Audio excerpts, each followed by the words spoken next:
Hello and welcome to Living English.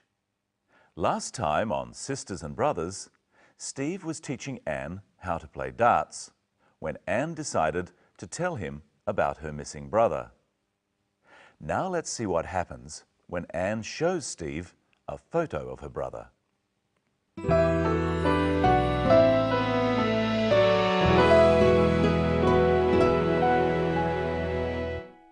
This is your brother. Yes. I know this man. You know him? I'm sure it's him. This is a man who works at the store where I buy fruit. Oh, I knew it. I knew it was him. We must go there now. Hold on. It's 10 o'clock at night. The market's closed. Let me have another look. How long since you've seen him? 2 years? It's him. I'm sure it's him. What's going on? Steve says he knows my brother. What? Oh, I think so. He says David's working at the market. That's right. My brother sells fruit for a living. Steve, are you sure? Yes. Anne thinks she saw him. Well, the markets are open tomorrow. Let's find out. I can't believe it. David working at the market. It looks like Anne is getting very close to finding her brother. In this episode, Anne tells Sarah what Steve said. We call this reported speech or indirect speech. Listen to Steve and then how Anne tells Sarah what he said. I'm sure it's him. What's going on? Steve says he knows my brother. Steve says he knows my brother. Anne uses the word says. Practice saying says with Anne. Steve says he knows my brother. What? We use says when we are talking about the singular third person. For the first person, I and we use say. I say, we say. For the second person, you, we also use say. You say. The third person is anyone or anything else. For these, we use says. He says, she says, the doctor says, it says. We don't just use it to mean talking. We use it to mean writing too. We say, the newspaper says. But when the third person is plural, we use say. The newspapers say, the doctors say, they say. And if we ask a question, we use say. What does Anne say? He says David's working at the market. He says. Now it's your turn. Steve, he knows Anne's brother. Steve says he knows Anne's brother. He, David's working at the market. He says David's working at the market. Anne uses says because Steve has only just finished saying that he knows her brother. She could have used the past tense said. He said David's working at the market. My brother sells fruit for a living. Steve, are you sure? Yes. Anne thinks she saw him. He said Anne thinks she saw him. We use thinks or think in the same way as says or say. See if you can remember which one to use. Your English is very good. I think your English is very good. Michelle, your English is very good. Michelle thinks your English is very good. Now, where did Steve think he saw David? I'm sure it's him. This is a man who works at the store where I buy fruit. He thinks he saw David at the stall where I buy fruit. That's in the market. Notice that he says, this is the man who works, and not, this is the man that works. Listen again. I'm sure it's him. This is a man who works at the store where I buy fruit.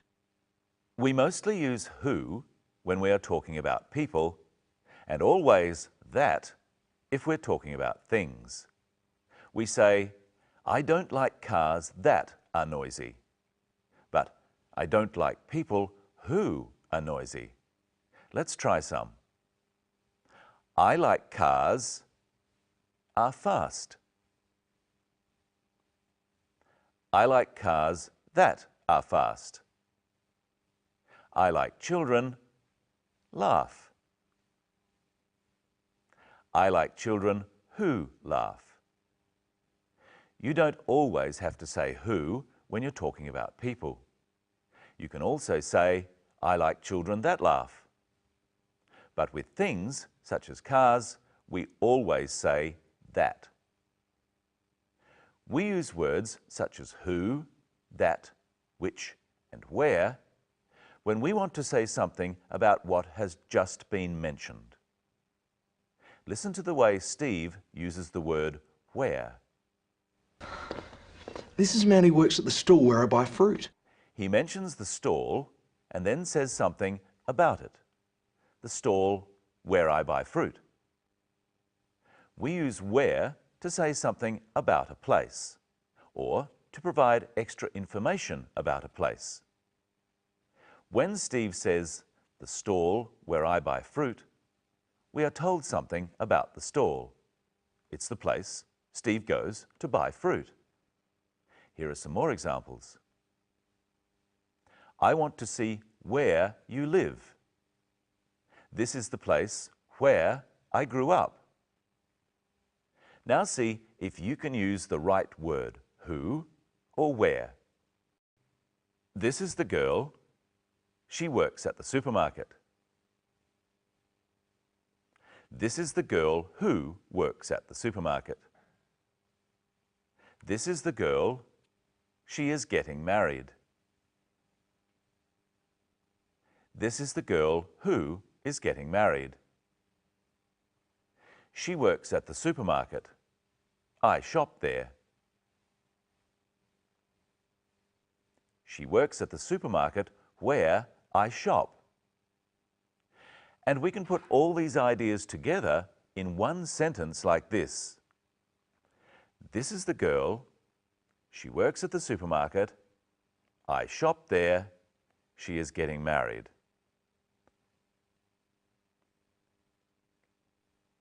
The girl who works at the supermarket where I shop is getting married.